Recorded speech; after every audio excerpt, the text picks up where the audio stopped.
What's happening, guys? It's that time again. What time is that, you ask? Well, it's time to tackle this month's installation of the Combat Workshop's question for the Sprue Cutters Union, which this month is, what's your favorite scale and why? Now, it's probably a good idea that I'm addressing this on camera because, this is one of those things where everybody definitely has their opinions and everybody definitely has their favorites. And, fist fights could definitely break out over this subject. I personally have a very simple point of view on what's the best scale. And I think that this little story tells it best.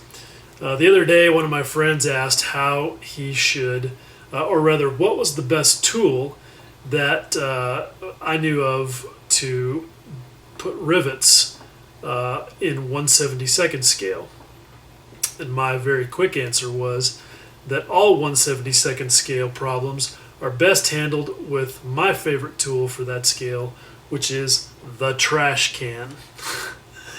That's right, I have no use for it. Now, I know a lot of guys like 1/72nd, and there are even some real crazy nut jobs out there like Gary Bottoms, who not only love 144th scale, but they do amazing things with it. So, look, mad respect to all you guys who enjoy the Braille scales, but I personally have no use for it.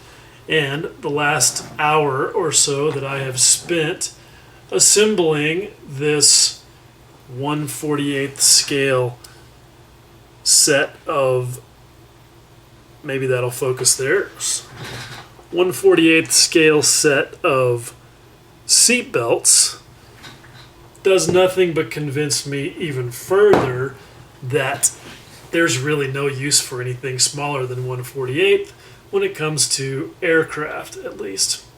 Now look, I know with modern jets, especially because they're so large, that storage sometimes becomes an issue, and the 1/72nd scale aircraft kits, a lot of them are pretty good. But look, I'm still not doing it. I will throw stuff away and hide stuff in the closet to make room on a shelf if that's what it takes to avoid having to put together a set of 1/72nd scale seatbelts. That's just how strongly I feel about it. I also just don't feel like the detail resolution is good enough. I love me some detail.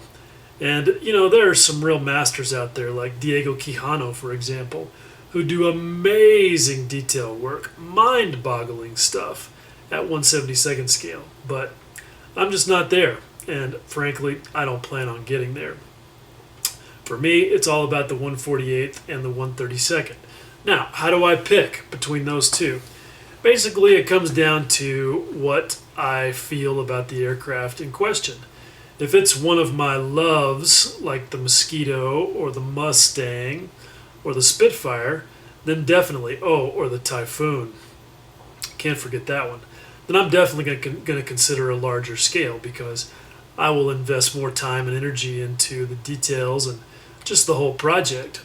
If it's just another aircraft that I want in my collection that I like as much as any other aircraft, then 1/48th works pretty good for me. And the truth is that with the level of detail that's included in some kits, like the Tamiya ME262, for example, you can spend just as much time and effort at 1/48th as you could at 1/32nd. It's just that good. Now, I'm barely dabbling in armor, and I already understand that 1/35th is really the default. But that brings me to a real point of frustration and something that, frankly, I've wondered about ever since I was a kid. Why the heck do we have 1/32nd and 1/35th? I mean, they're so close that it just doesn't make any sense to me that there should be two different scales at that level. And it's really frustrating because if I want to make a diorama with a 1/32nd Mustang and have a Jeep sitting right there next to it and a few of the ground crew guys, I'm screwed because really the only stuff that I can get is 1/35th. And I know that it sounds like they should be about the same and that it should probably work, and in some cases it does, but there's about a 10% difference between 132nd and 135th. And honestly, I may be the only one, and I've wondered if I'm crazy sometimes, but I can see the difference. When I take the 135th scale Tamiya Jeep that I've been working on and put it on the desk next to my 132nd scale Piper Super Cub, which is a pretty small airplane, there's just no way. They don't work together. So, a major point of frustration for me. And if there's any of you guys out there who know what the story is and why we have 132nd and 135th, I'd be more than happy to hear it.